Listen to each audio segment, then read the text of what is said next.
Hello everyone, কেমন আছো তোমরা সবাই? আশা করছি সবাই খুব ভালো আছো। তো আজকেও একটা যাচ্ছি বিয়েবাড়িতে। তো চলো বিয়েবাড়ি থেকে কী করলাম না করলাম তোমাদের দেখাই, তোমাদের সাথে শেয়ার করি। তো বিয়েবাড়িতে আসার পরে তো মনি কফি নিয়ে নিল। কফি নেওয়ার পরে একটু বসে থাকার পরে তো আমরা খাওয়ার দিকে চলে আসলাম। খেতে এসেছি গাইস, খাবো না তো কী করবো। তো খাওয়া এসে বসলাম। বসার পরে তো এখানে থালা দিয়ে দিল।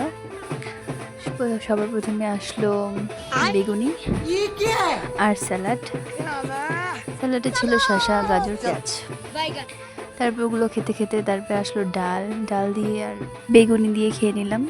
তারপর একটা সবজি আসলো বাঁধাকপির। তো ভালোই লাগলো খেতে, দারুণ হয়েছিল রান্না, ভালো হয়েছিল আর কি। তারপরে আমরা খাচ্ছিলাম গল্প করছিলাম, কথা বলছিলাম।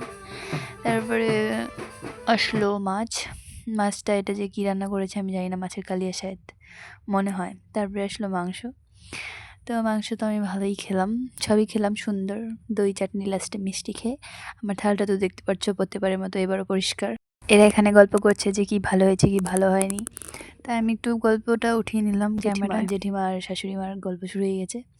তারপরে আসলাম আমরা বউ দেখতে। গাইস আগে খেতে চলে গেছি, আগে বউ দেখতে না এসে।